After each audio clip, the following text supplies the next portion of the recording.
And I'm pleased to be joined today by Superintendent of Public Education, Tony Thurman, and by Linda Darling Hammond, the President of the State School Board. We'll also update all of you on some guidance we have around facial coverings, and then we will happily, of course, answer all questions you may have.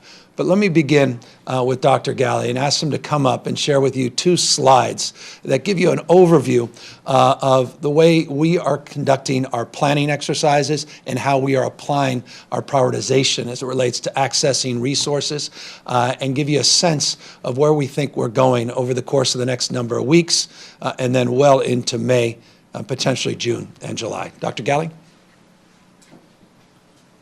Thank you, Governor. Let me begin by reminding everybody what we're up against. We have a brand new virus to the globe. We've been watching it and tracking it over weeks and months now, and we know that we don't have treatment. We don't have treatment at scale. We don't have a vaccine. So the most important thing we can do is stay home and save lives. We've been talking for weeks about models. We've been talking about flattening the curve, and today I'm going to talk you through how California has been looking at it. I want to remind you that nearly 3 weeks ago, we began issuing guidance, first around limiting the number of people in mass gatherings, then a few days later, issuing guidance to protect our vulnerable populations, seniors, those people who are homeless, those people with underlying conditions, and then a few days later, limiting mass gatherings even further as an indication that we were methodically and thoughtfully implementing physical distancing across the state. We then, on March 19th, issued the stay-at-home efforts across the state, augmenting what lots of local partners did as well. And it was all based on models and considerations that we've been tracking and thinking about since we learned about COVID-19. We welcomed Americans home on those repatriation flights. We took people in off cruise ships, and we prepared as a state for what we're facing today. So as the governor said, I'm going to walk you through 2 slides that demonstrate a bit of what we were up against if we did nothing, and then what we hope to be doing in terms of flattening that curve and changing the history of California as it relates to COVID-19. So on that first stay-home effort statewide, we talked about the potential of millions of Californians being infected and the need for an extraordinary number of hospital beds.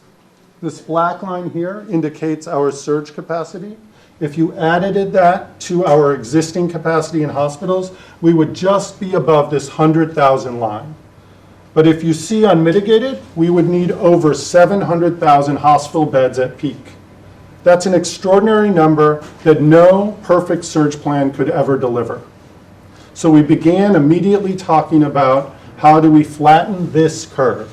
This is the curve that we were worried about if we didn't do what the governor directed us to do early, which was consider all of the things to flatten it. Again, here is the same blue line if we would have done nothing. And you see it rapidly increases, even off the chart. This line here is where we project to be with our phase 1 surge plan. And if you add it to existing beds, we know that this baseline starts at about 75,000. This line represents 125,000 available beds across the state of California. When the governor speaks to 2/3 increase, this is exactly the line where we hope to be. And I'll remind you that this line builds over time as well.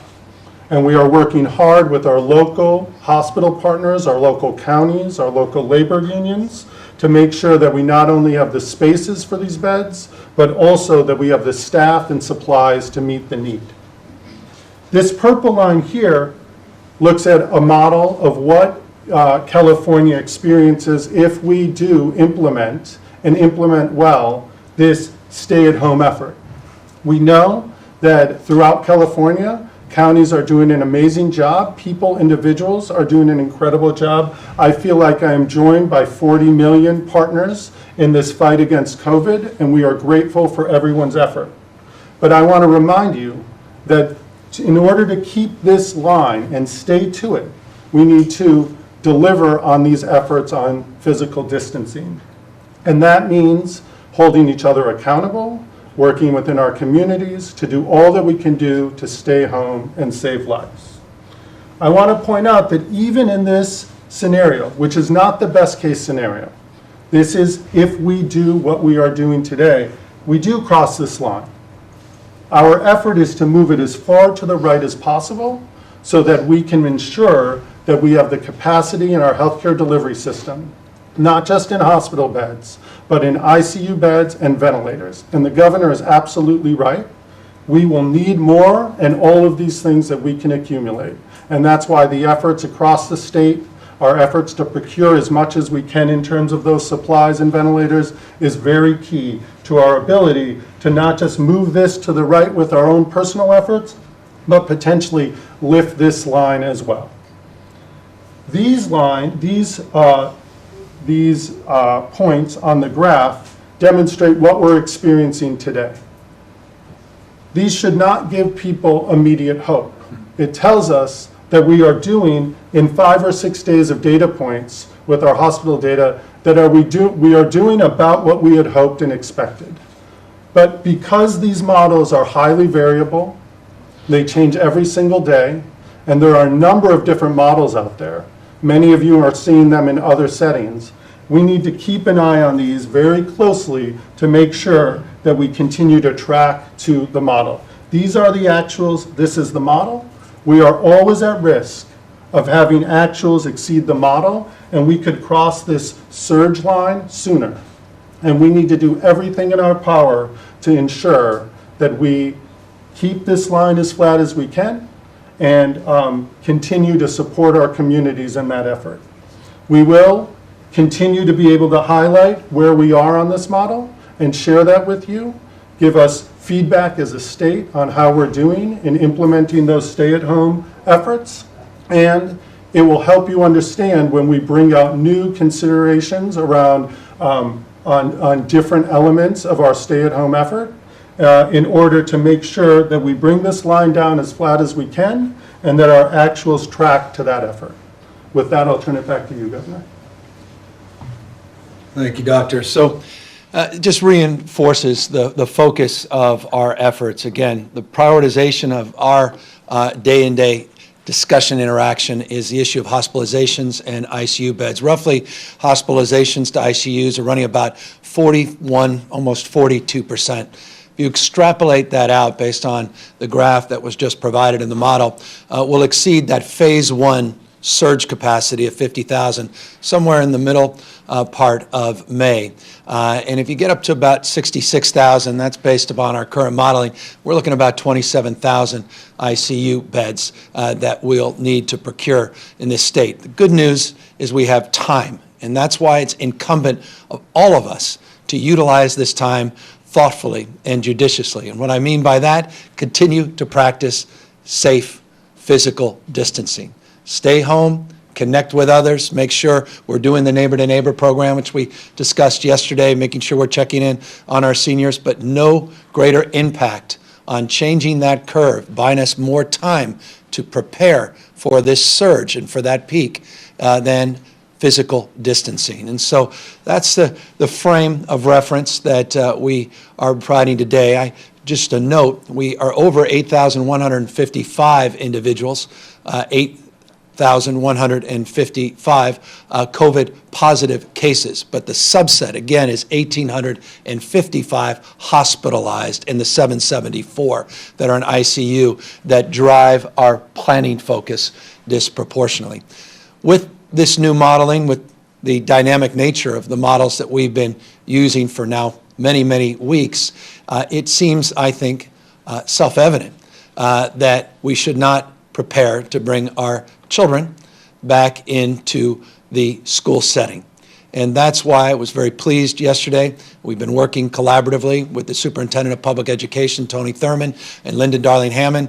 I'm very pleased with the guidance the superintendent put out. I've been very honest with all of you for weeks now, my belief and my expectation, but I think based on that modeling, it should be clear that the right thing to do for our children, the right thing to do for the parents, for households, for the communities which they reside, is to make sure that we are preparing today to set our school system up where we are increasing class time, but increasing it at home, and fulfilling our obligations through distance learning and other mechanisms to make sure that we're educating our kids, but not doing so physically on the school sites. And so I'm very pleased that we have the Superintendent of Public Education here on the phone. And in a moment, I'll turn it over to him. But with the expectation now that the schools will not reopen, but classes are in, we also recognize our responsibility to make sure that we're not only educating our kids, but we're feeding our kids. And before I turn it over, I just want to make two quick announcements along those lines.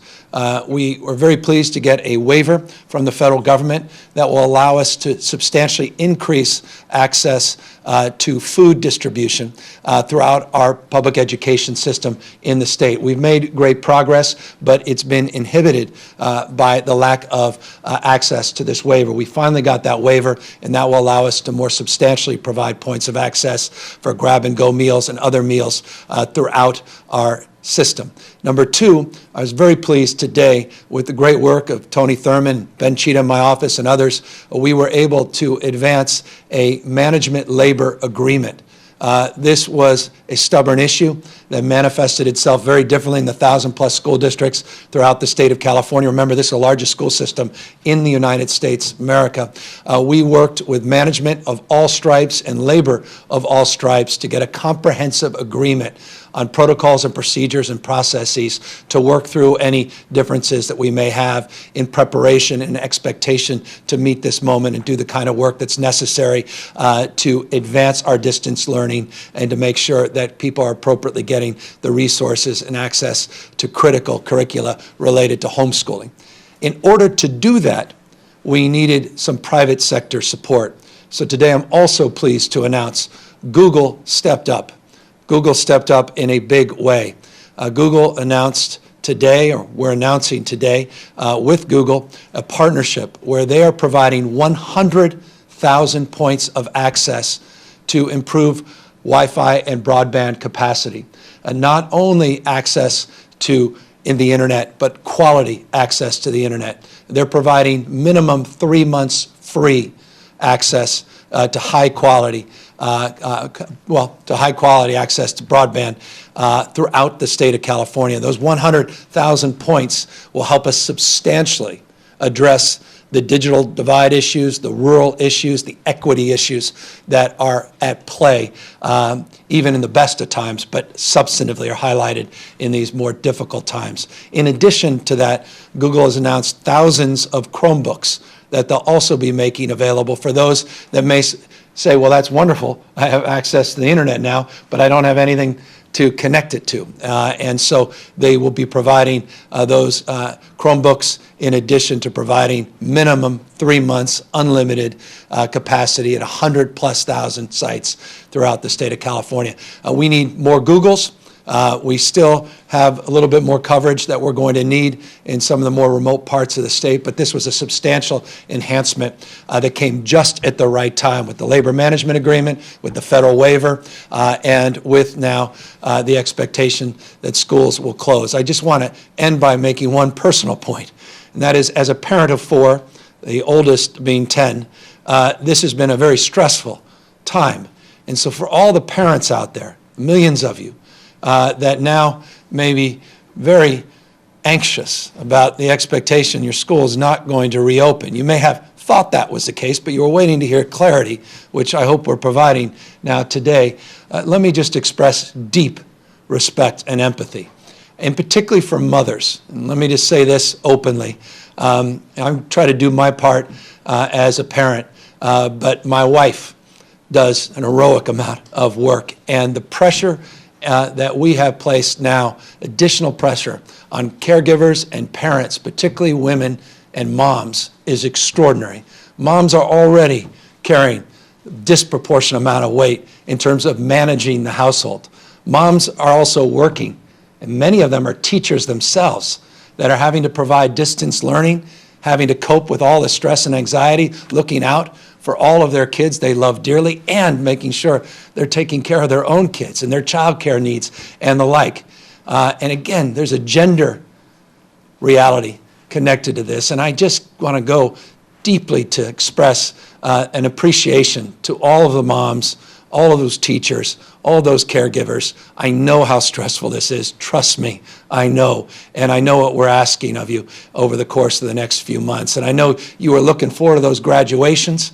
You are looking forward to seeing, how well you did with the SAT and those grades and competitive environment, particularly for our seniors. And all of those things we're working in real time. And that's why I'm going to turn it over to the superintendent and Linda Darling-Hammond to talk about partnerships with the UCs, California State University system, and our community college system to address A through G requirements and address the issues associated with the SATs and graduation. But we know that those anxieties run deep and they are justifiable. And so the care and the deep empathy and collaboration you provide at this moment will never be forgotten. And I just want to know how deeply proud I am of everybody that is going to step in to the void with these schools being closed, but these classes now continuing so that we can educate our kids despite this challenging moment. And so with that, if I could ask Tony Thurman, who's kind enough to join us by phone, to amplify some of this. And I just want to thank the superintendent for his wonderful leadership and really helping navigate a system that is the most challenging education system in terms of jurisdictional diversity of any in the United States of America. Tony? Thank you, Governor. I'm just happy to echo the sentiments that the governor and his team have provided about how unprecedented these times are. And given the height of the challenge, how important it is for us to put forward maximum social distancing so that we can flatten the curve.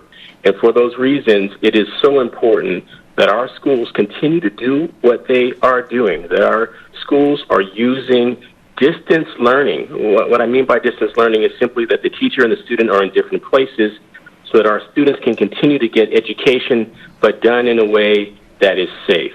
And we've been in communication with superintendents around the state, urging all of our superintendents in our schools to proceed as if we can only educate our kids through distance learning for the remainder of the school year. Quite frankly, none of us knows when it's safe enough for our students to return to campus.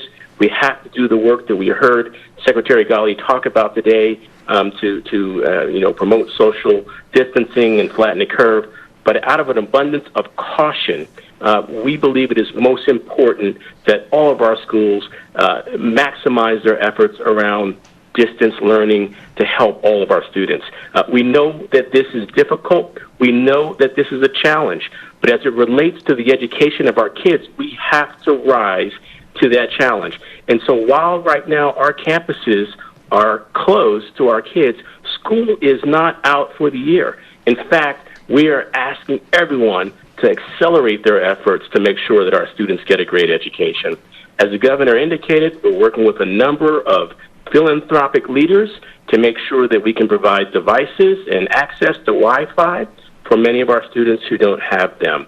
We're providing professional learning and training for our teachers and other educators on how do we do distance learning.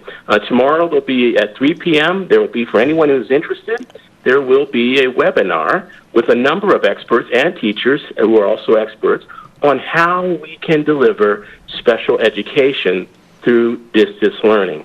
We have literally surveyed just about every school district in the state to ask what your technology needs are. The California Department of Education is providing training.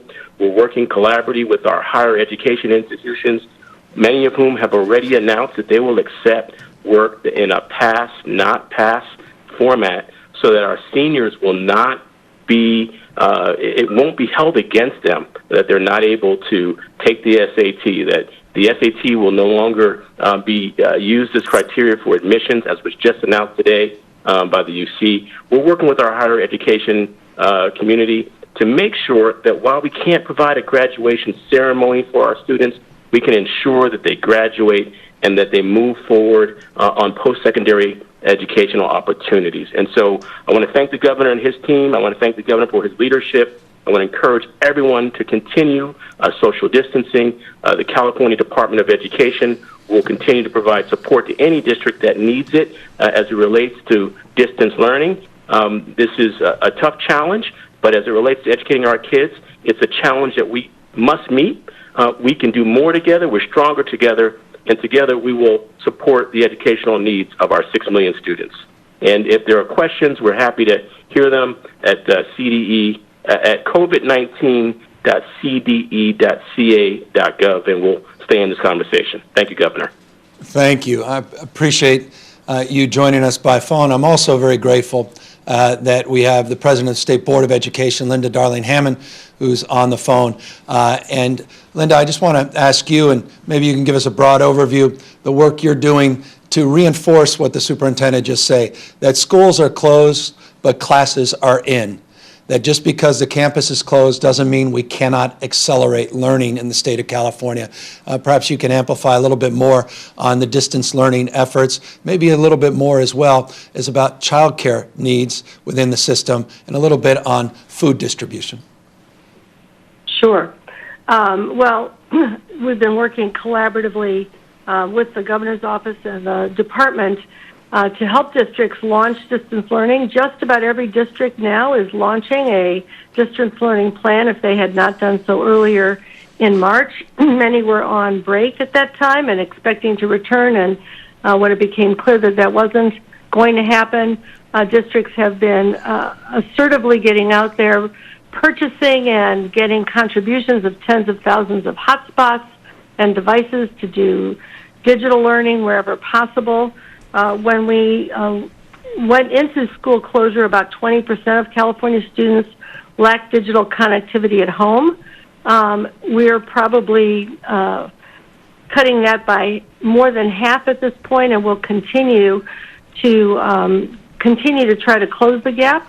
I'm hopeful that by the time we resume school-based instruction, we will in fact have closed that digital gap and taught a lot of people, both kids and teachers and parents, how to engage in learning online. But districts are also, where they don't have that connectivity yet, using hard copy packets for students, sending them out by school buses, collecting them back. People have been extremely creative. AXA is collecting on its website, the California School Administrators Association, what the plans are that districts have, and some of them are also that are strong models are on the COVID website that Tony mentioned, and so people can see what good distance learning looks like, and districts and county offices are sharing those with each other. I also want to note that today we'll be posting guidance, State Board and California Department of Education, on graduation requirements and grading that will make it clear how all students who are on track for graduation should be enabled to graduate. And I know some districts are going to hold those commencement ceremonies in the fall, or are hoping to. And further, the guidance will illustrate how students can and should be held harmless in grading, how their work can be acknowledged prior to the closure, and continue to make progress through the distance learning programs that are underway. We'll also be issuing later today a joint statement from the Department of Education, State Board, and our higher education partners, UC, CSU, community college systems, and the private nonprofit universities, on solutions to a lot of the college admissions challenges that our juniors and seniors have been worrying about. The colleges have agreed to accept credit, no credit, or pass-fail grading where districts decide to use it for A through G courses and other courses during these recent quarters of the school year with no negative impact on student grade point averages. Colleges and universities are also extending a wide range of flexibilities for testing requirements, timing of payments, processes for transcripts, reconsidering the needs for financial aid that students may have because of changing circumstances of students and families. So we're really pleased that everyone is joining arms and working together on behalf of the students. We are also, as you noted earlier, ensuring that students are getting fed. Right now, there are about 5,200 sites across the state offered by more than 850 districts and charter schools where students are getting grab-and-go meals or being fed in cafeterias.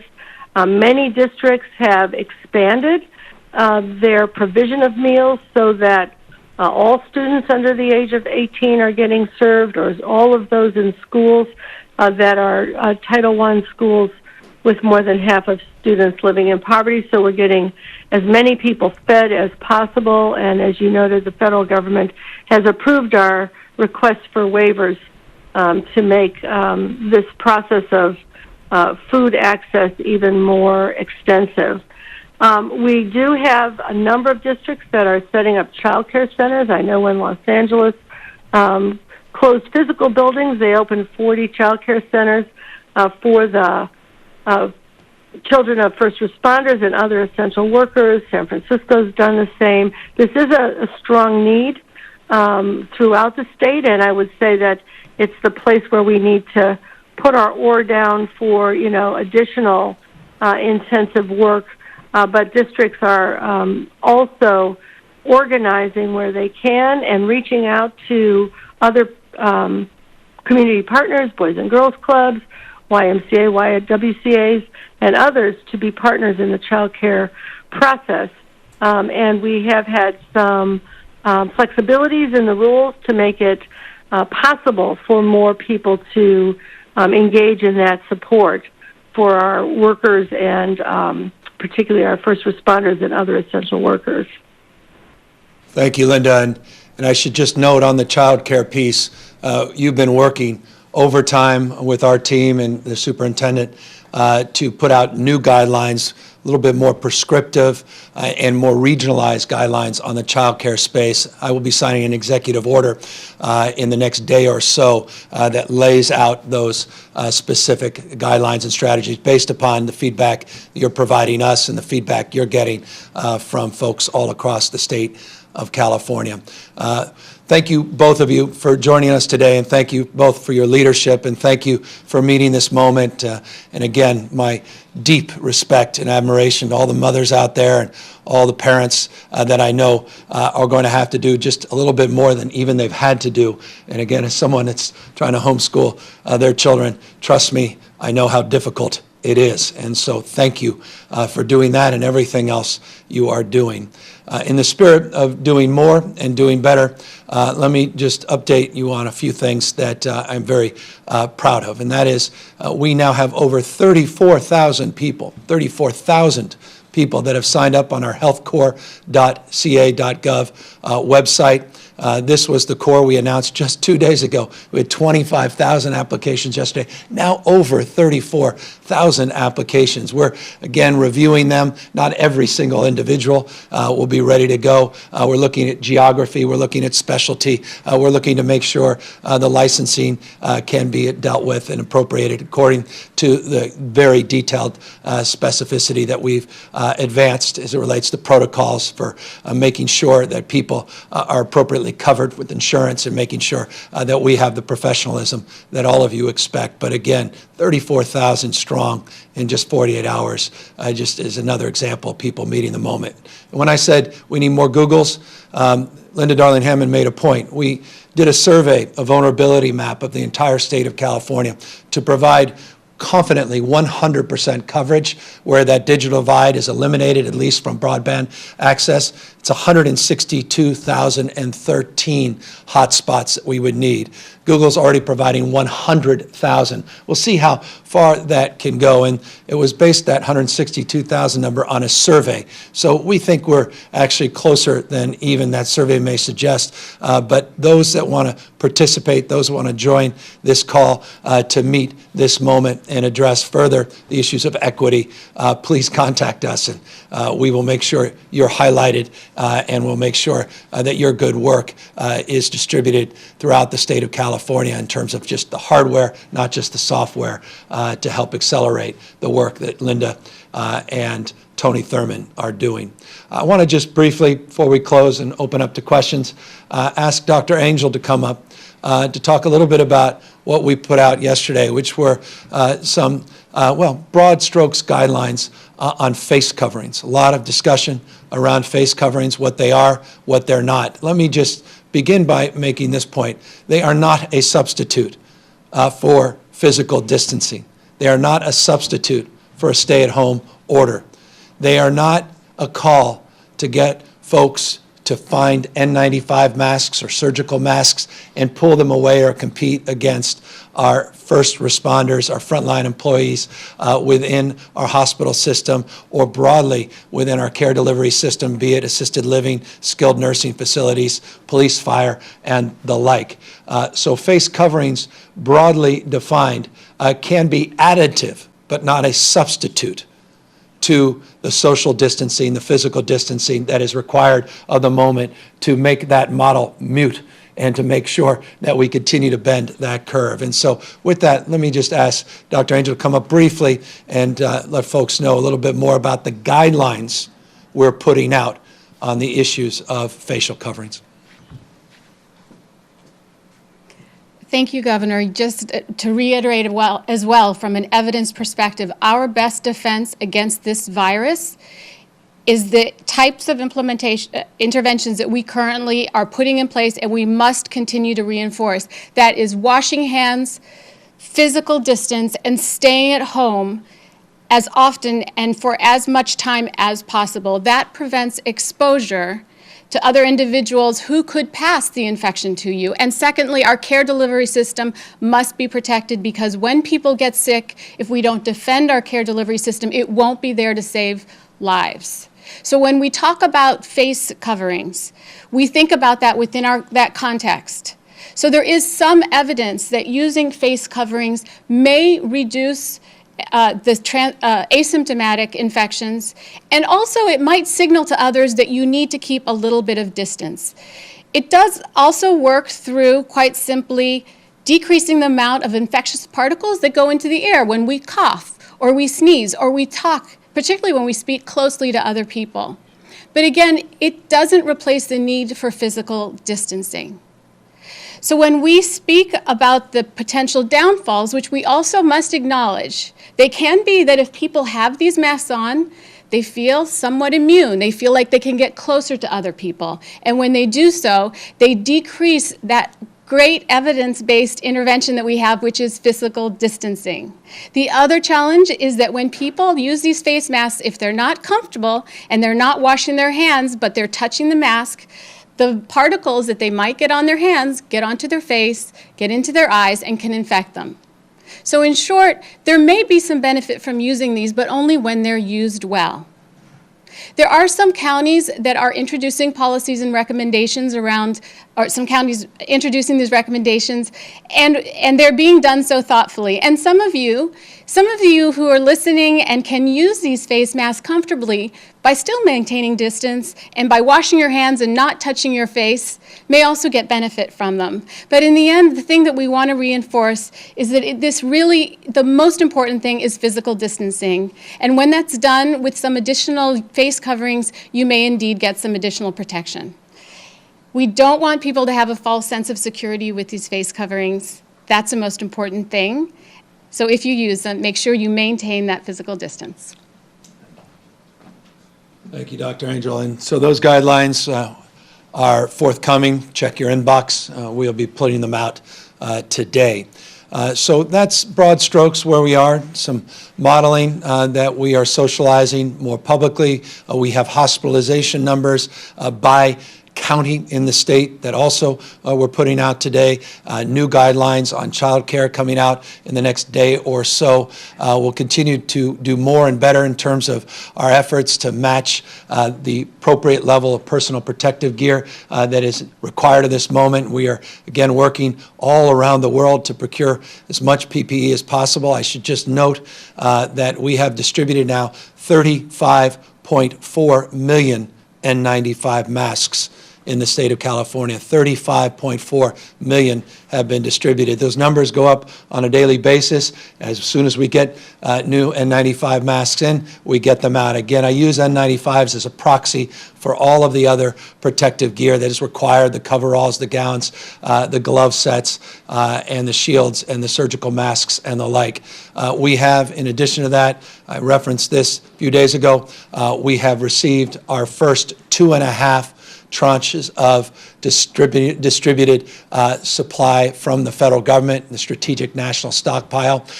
We were just informed this morning that the fourth tranche is being sent to the state. We were pleased to hear that as well. That is on the PPE side, not on the ventilator side. I mentioned different partnerships we're trying to form around ventilators, which continues to be a top priority for us in the state of California. We have a few thousand we're procuring from across the globe that are on their way, that have already been purchased. In addition to that, working with private sector, including a conversation I had with the head of General Motors, Mary Barra, and the work that they're doing on behalf of the president as it relates to their production facilities and what that can mean in terms of the larger global supply, domestically that is, here in the United States, and how California can assert itself without getting in the way of other needs across the country. So with that, we'll happily answer any questions. Scott Schaefer, KQED. Thanks, Governor. It's been a couple of weeks since your statewide social distancing order went into effect now, and it seems to be working. But, you know, as a parent, you probably know that after a while the kids don't take you as seriously when you say the same thing over and over. And given that this could go on for a month or longer, how do you think about calibrating your message to the public so it doesn't seem old without, you know, turning the state into a police state, which I'm sure you don't want to do? No, I mean, look, Scott, it's the right question, and it's a very personal question, particularly for parents out there, and that is difficult. And look, I have young kids. It's difficult. I can imagine having teenagers, maybe even more difficult. And that's why we have to remind people of the power and potency of their individual decision-making. The real leaders are individuals, folks that are listening, that have the capacity to do something miraculous, and that's bend that curve. And go even lower, buy us even more time, quite literally save lives. And so it's really a civic moment. It's an opportunity to remind people of our common humanity. It's more than just rhetoric. It's more than just words. It's seeing people exercise their civic duty and remind people that, you know, we're all connected. And our decision-making has an impact on others. And so we're just doing our best in terms of messaging that. I'll be a little more technical with you. We've been blessed by the overwhelming number of well-known celebrities, influencers, broadly defined, that have been doing PSAs, some very formally, working with the state, and some informally, that also have a profound influence on reminding particularly younger people, people that aren't watching this news conference, of the importance of their decisions. And to the extent, as you suggest, we need to enforce social enforcement is the most powerful and influential, meaning other people just pointing bad behavior out and encouraging people to do the right thing. But we've done these soft closures of our parks and beaches. It's just a reminder to keep your distance physically, and to the extent we have to continue to do even more on hard closures, we'll do that in order to continue to enforce. But we just got to remind people to stay at home, and to the extent you're not working and you're young and you've finished all your schoolwork for the day and your homework to get ahead for the next day, you know, there's plenty available online to keep you occupied that, you know, for our grandparents didn't exist when they went to war and met this moment in an even deeper moment of anxiety for millions, billions of people around the world. Rachel Bluth, Kaiser Health News. Hi, Governor. Thanks for taking my question. I actually have two for you. First, could you just clarify what's the total hospitalization and for at the peak and total patients expected in the ICU? And then also, in New York, Governor Cuomo has used his authority to suspend supervision requirements for people like NPs, physician assistants, nurse anesthetists. Could you walk me through your decision not to do that, please? Yeah, I'll ask Dr. Galley to speak to both more specifically, especially as it relates to the modeling here on that peak number. So again, thank you for the question. We know that we have planned our phase 1 surge capacity at 50,000 beds. That is a monumental effort that we're depending on many partners to get to. Our modeling shows that we will need roughly 66,000 beds towards the end of May. and I'm careful to use towards the end of May, not to signify the peak. We are actively looking at our actuals, these numbers here, to determine where and when that peak comes. And we are on our way to securing those 50,000 beds, ensuring that among those 50,000 beds, we are working to get about 40%, because that's what our actuals show, in ICU beds. But let me remind you that because we don't have great medications, because we don't have a number of treatments, ventilators are key. And ICU beds without ventilators may not be worth as much as an ICU bed with a ventilator. So the governor's effort to bring as many ventilators to scale in California is a must, and that if we look at 40% of roughly that 66,000 or even that 50,000 number, we are in need of roughly 20, 25, closer to 30,000 ICU beds and ventilators, and we are working hard to complement our existing ventilators with new ones, and then once we reach that goal, we will continue out to identify more ventilators for the people of California. I will say that these numbers here and our actuals are going to be important to track, because this model can be improved. If we continue to bring down the curve, bend it further down, we may be able to buy ourselves more time and ensure that we have the services, both in ventilators, ICU beds, and other equipment and supplies to care for all those people who need it. With regards to the question on our staffing and flexing some of the credentials or the scope of practice for PAs, NPs, and others, we are closely looking at that. We are enthusiastic that 34,000 individuals have registered on healthcorps.ca. Our effort with the Health Corps, can't even remember the name, sorry. But that is going to, as we look at those 34,000 individuals and identify where they can meet the surge capacity needs and the global need across the state, we may indeed need to look at other interventions to make sure our healthcare workforce is sufficient to meet the need as we model and look at our actuals over time. healthcorps.ca.gov. We want to encourage even more folks. Look, we do things we think we need to do, and to the extent conditions change, we make decisions in real time. We are gaming out dozens of other executive orders. We are analyzing legal protocols. All those things are considered as part of our pandemic planning that goes on here at the Office of Emergency Service every hour of every day. We are a completely different place than the state of New York. I want to just begin with that. And I hope we continue to be, but we won't unless people continue to practice physical distancing and do their part, and we continue to meet this moment. I should remind all of you, it's important to remind all of you on ventilators, we have a phase one goal of 10,000 ventilators. We are already at 4,252 that we've been able to secure.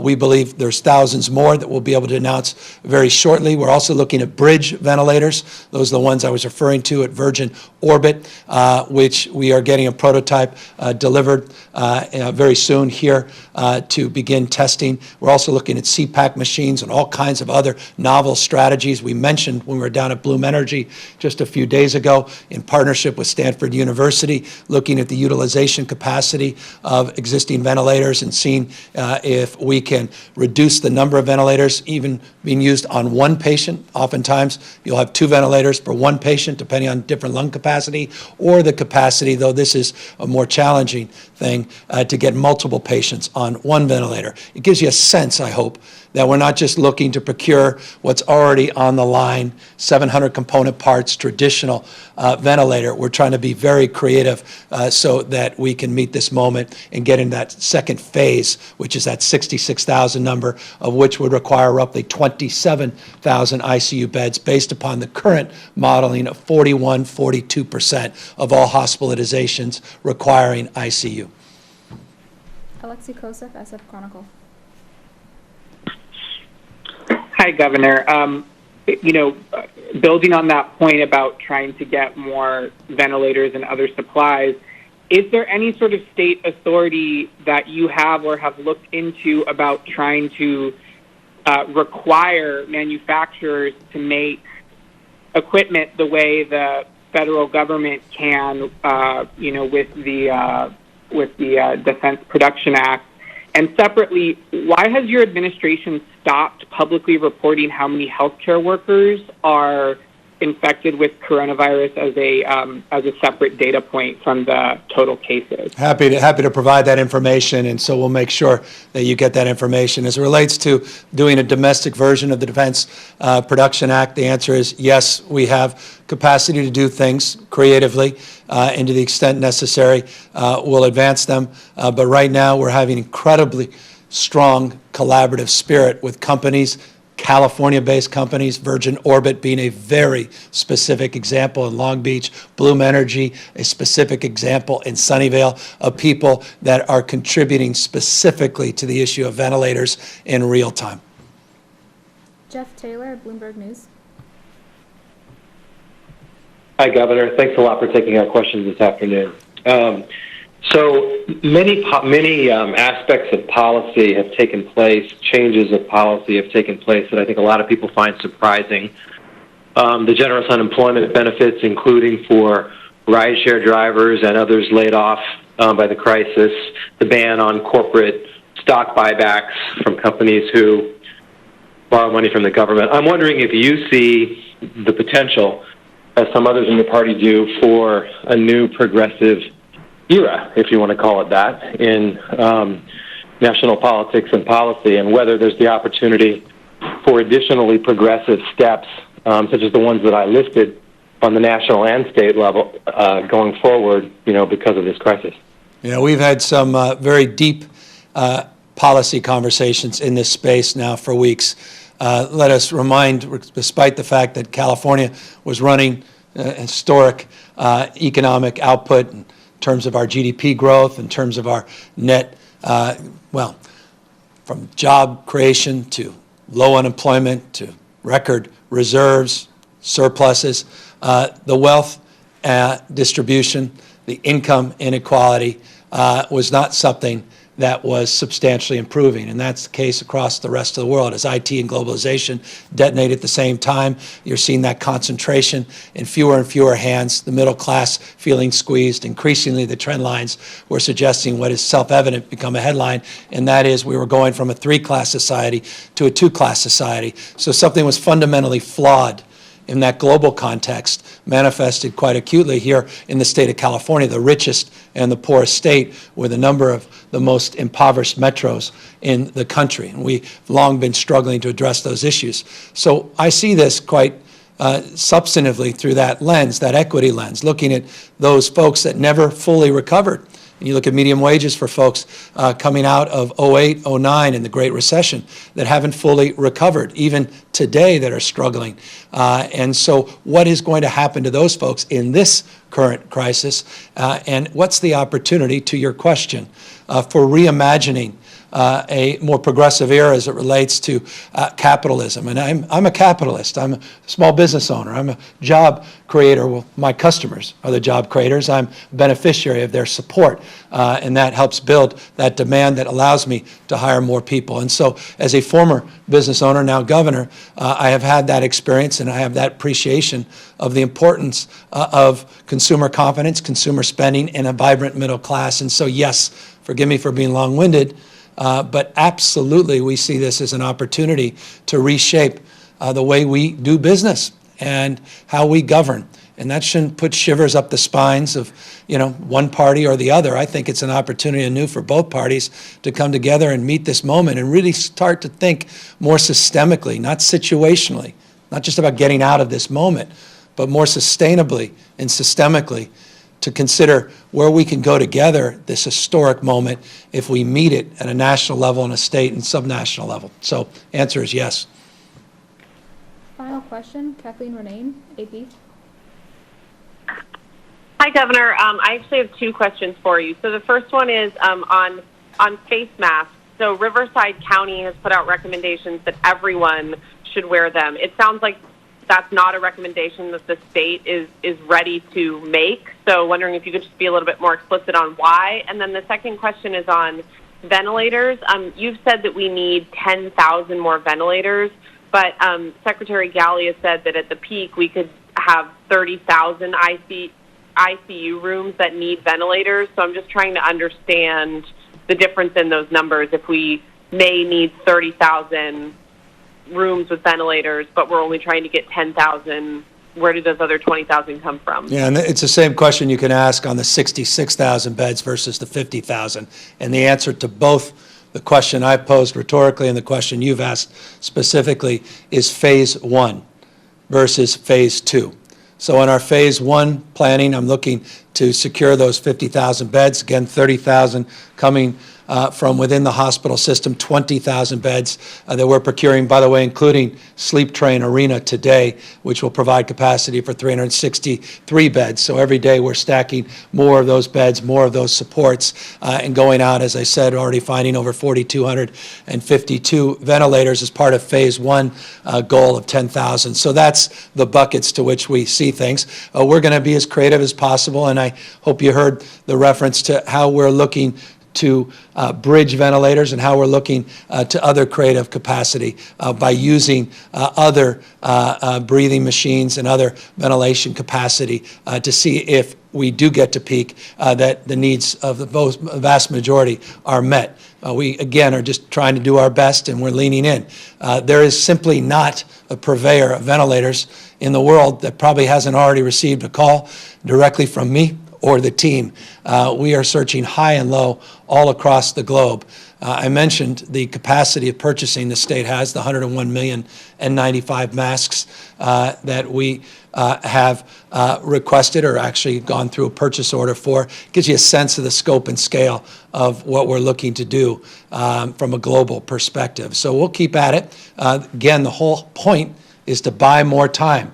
And as long as we're the lower end of that curve, that will give us more days, more weeks, give us this next month to be able to find those additional ventilators. I should just note, in conclusion on the vents, we specifically have a request into the federal government for 10,000 ventilators. But I'm not naive. I think that's their entire stock for the United States. They're also trying to source more ventilators. But we've had that request in for some time. And so that goes specifically to where are we going to get those additional 10,000. If indeed that happens, that would be spectacular. But California is resourceful, and we're not waiting around for others. We're going to try to figure this out. And every day that we do, I will update you so you'll have more information. As it relates to the first part of your question, I'll have Dr. Galley answer because I've now forgotten it. Forgive me. What was it? Can you repeat the question? There we go.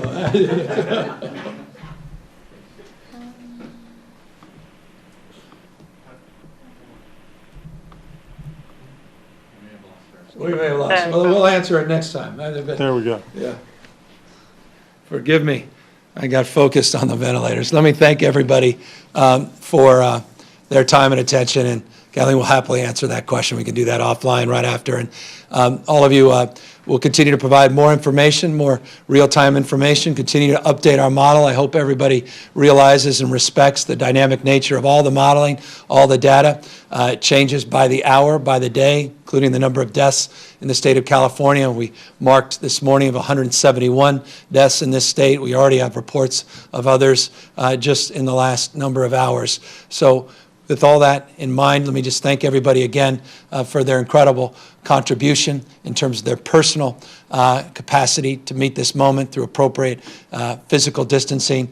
We are committed to meeting this moment over the long haul, not just in the short run. And I want to continue, everybody continue to encourage you to do what you've done so that we've gotten to this point where we have bought time, and time is our friend. That curve is our enemy. Let's bend it. Thank you.